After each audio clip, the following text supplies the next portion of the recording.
What's good, fam? Give me 1 second, man. Let me make sure everything is copacetic. How everybody doing out there, man, this Sunday evening?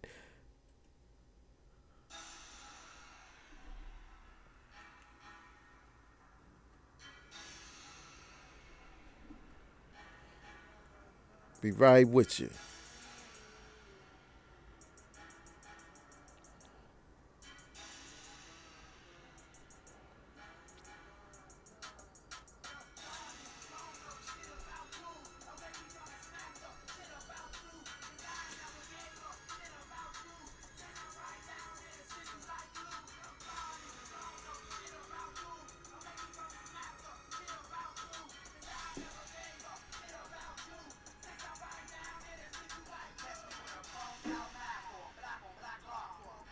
What's good, fam? What's up with you, man?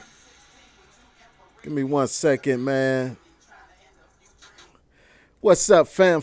Welcome to Big Faces Worldwide, where we talking nothing but this boxing, man. Hey, man, listen, first off, let me start this off like I always do, man. If you're new here, I want you to be here. So think about hitting that subscribe button as we stay knee deep into this boxing conversation, fam. Now, listen, man, Regis Prograis, man, just came off of possibly the biggest fight of his life against Josh Taylor, man, the World Boxing Super Series finale. He came up short in that fight, but Regis Prograis believes that in his loss, he gained a whole lot. He think that his stock has risen in his loss to Josh Taylor, man. His promoter is Lou DiBella, and he stated that him and Lou DiBella are in the process of, deciding what's their next move along with his manager.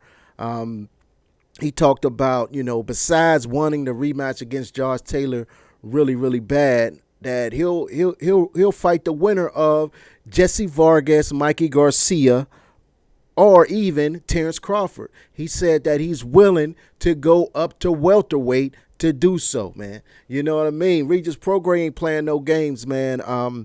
Regis Prograis, I thought he was going to win that fight against Josh Taylor, man. I didn't think Josh Taylor had it in him to defeat Regis Prograis. I thought Regis Prograis was just too much of a dog, man. But Josh Taylor proved to be just as much of a dog, man. I was impressed with Josh Taylor. I am now a fan of Josh Taylor. I can't wait till Josh Taylor get back in the ring.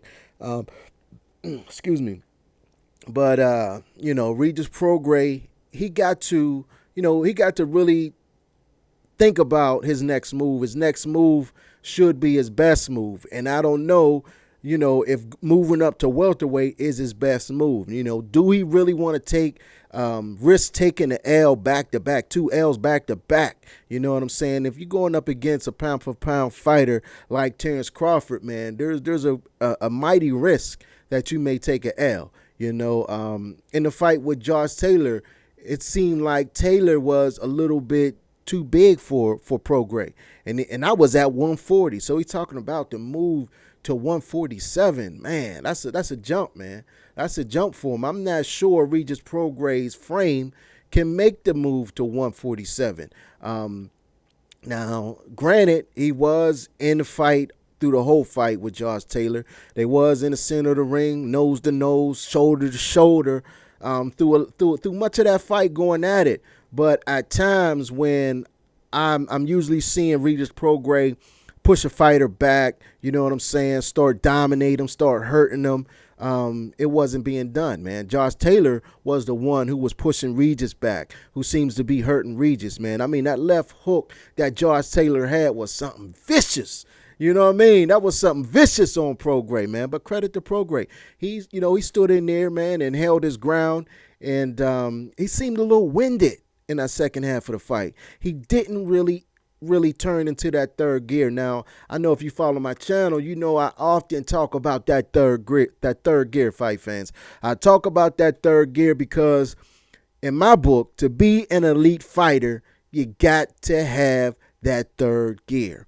Now, he turned it in the second. He had that second gear, which was doing fine. But when it was showtime, when it was the championship rounds, when he needed a clean sweep, you know what I'm saying, from rounds 10, 11, 12, he did not turn it into that third gear, man. In fact, his opponent, Josh Taylor, was able to turn it into that third gear. But I do think Regis Prograis, I think he's still a good fighter. You know what I'm saying? I think Regis, I think he needs to work on his stamina a little bit more because his output, he was punching, you know what I'm saying? But it didn't seem like late in that fight his punches had too much steam on him. You know what I'm saying? It didn't really seem like he was hurting Taylor like we were used to seeing Prograis, the Rougarou, hurt somebody, man. We're used to seeing a Rougarou batter and bruise a motherfucker, man. You know what I'm saying? He wasn't doing that to Taylor, and I thought for sure that would be the difference maker. I thought for sure the Rougarou, the beast, the myth would come out in that ring, man, and Josh Taylor wouldn't be able to handle it. But I was wrong, you know what I'm saying? I had to eat my crow, and Josh Taylor, he gained a fan. You know what I'm saying? I'm all for a rematch with Regis Prograis and Josh Taylor, but just not right now. I'd rather see Taylor and Ramirez get busy for the undisputed. You know what I'm saying? I really want to see that fight. I think Jose Ramirez got a fight coming up, though. He got a fight I think in February. I'm not sure Victor Postal. Yeah, man. Jose Ramirez got a fight against Victor Postal. Now, should he be successful against the veteran Postal, which ain't a guaranteed win, man. You got to admit, Jose Ramirez, although he looked sensational in a fight against Maurice Hooker, he looked like shit against Zepeda. A lot of people think Zepeda won that fight. He looked terrible in that fight. You know what I'm saying? But, we all have bad days, have bad nights, man. And, right now at this moment, I'm going to chalk that up as, Ramirez having a bad night against Zepeda. But Zepeda can fight. You know what I'm saying? I just think that was a tricky style for Ramirez. Zepeda can box, man. You know what I'm saying? He was slick with it. He was moving in there. He was catching Ramirez with shots that Ramirez wasn't quite ready for, man. But, I wouldn't mind seeing Prograis and Ramirez. That's the fight that was supposed to happen before Prograis entered the World Boxing Super Series. You know what I'm saying? He was showing up at all top-rank events, man. He was calling Jose Ramirez out. He was confronting Bob Arum about getting the fight. And Bob Arum, told him flat out, I'm not ready to make that fight right now. You know what I'm saying? And the WBC, they had ordered Regis Prograis and Jose Ramirez to fight for that WBC strap. But somehow, some way, Don King, swindled his way in there, man, and was able to get his fighter, Emery Mon, in there to fight Jose Ramirez. And Ramirez beat him for the title, man. Don King go back with the WBC for decades. For those who don't know, Don King is the godfather of Mauricio Suleiman. You know what I mean? Mauricio's dad and Don King go back like Lincoln and Cadillacs. Way back, baby. You know what I'm saying? They tight. You know what I mean?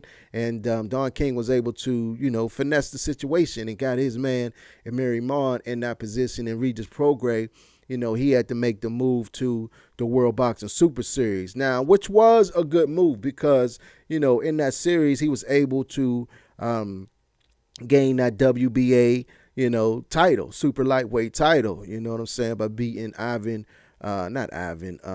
beating, what's dude's name? Damn, I forget dude's name. He knocked dude out, but dude caught him. He caught him with something sweet at the end of one of them rounds, man. I cannot think of his name. Well, anyway, Regis Prograis won the WBA super lightweight title, and he became champion, man.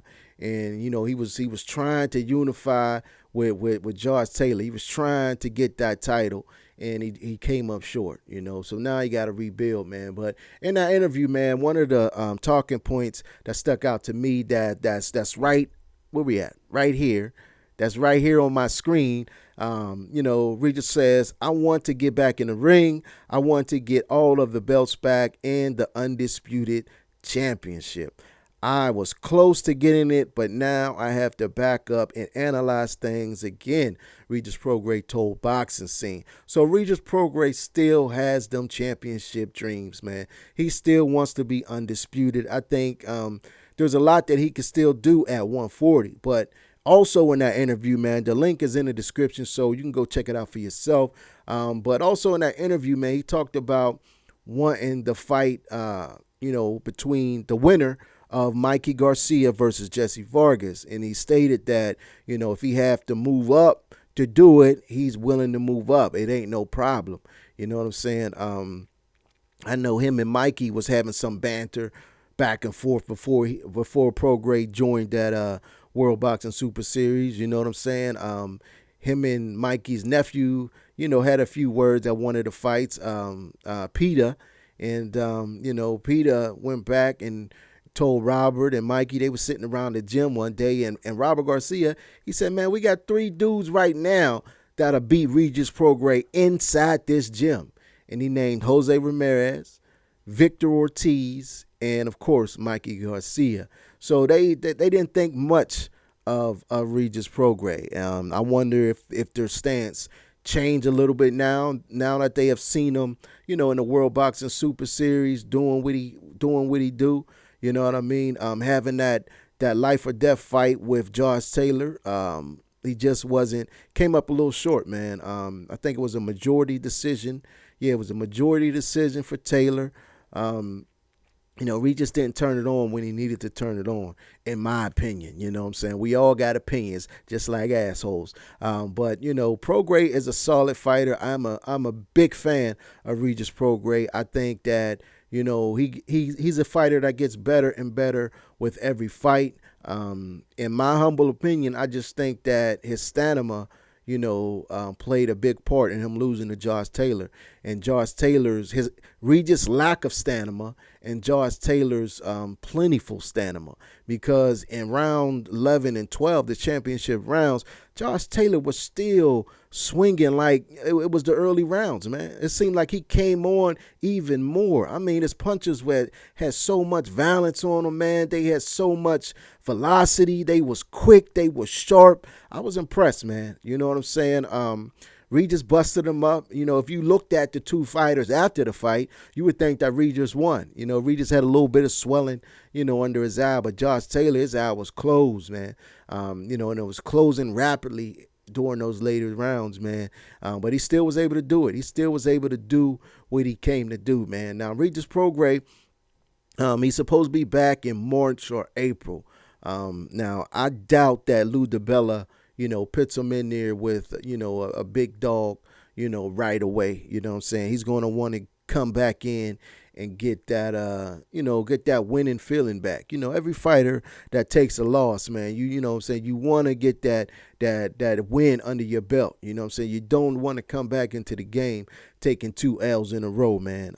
He wants to fight Terrence Crawford. He said that they got history. They've been going back and forth for years. You know what I'm saying? Me, myself, personally, man, I love Regis Prograis. I like his fighting style. I like his attitude, but I do not think that he can do anything with Terrence Bud Crawford, man. Terrence Bud Crawford is a chameleon. He's able to adapt to any style. In every fight that I've seen Terrence Crawford in, you know what I'm saying, whether, the early rounds were tough or not, by the end of that fight, Terrence Crawford always was able to figure his opponent out and get the W. You know what I'm saying? He's on a good knockout streak too. Let me see Terrence Crawford's knockout streak real quick, if I could find it. And Terrence been going back and forth, about fighting Sean Porter and Earl Spence. It seemed like everybody's turning their back on Terrence Crawford. You know what I'm saying? It seemed like a lot of obviously Earl Spence got way more fans than Terrence Crawford. You know what I'm saying? That's without a doubt. And it seemed like the Terrence Crawford fans are making the public turn on Terrence Crawford. You know what I'm saying? Now before Crawford was was in at 147, when he's at 140, when he was going for the undisputed championship, you know what I mean, against Ndago. Everybody loved Terrence Crawford. Everybody was talking about, you know, how great Crawford was, what he was doing, this and that. When he moved to the welterweight division, everybody wanted to see Crawford face the top dogs. But when the fans of Terrence Crawford started going back and forth with the fans of Errol Spence, that's when the hate came, you know, because Errol Spence fans outweigh Terrence Crawford fans by a big number. You know, you got a lot of boxing fans down there in Dallas, in the state of Texas, period. You know, and they're going to be vocal. You know, Crawford's out there in the middle of nowhere, you know what I'm saying? Although there's boxing fans out there, there's other sports, you know, like college football that, you know, those guys are heavily invested in. So, you know, Crawford got a big fan base in Nebraska, but it's nothing compared to Errol Spence. Now Regis Prograis, you know, let me see where they got him. They got Regis Prograis as number 2 in the WBC behind Victor Postol. Now, Victor Postol is about to fight Jose Ramirez. So after that fight, Regis Prograis more than likely is going to move into that number 1 slot of number 1 in the WBC. Now, in the WBA, that's crazy. The WBA has Regis number 4 behind Rancis Boring-ass Barthélemy and this guy Louis Ritston and Alberto Pulo.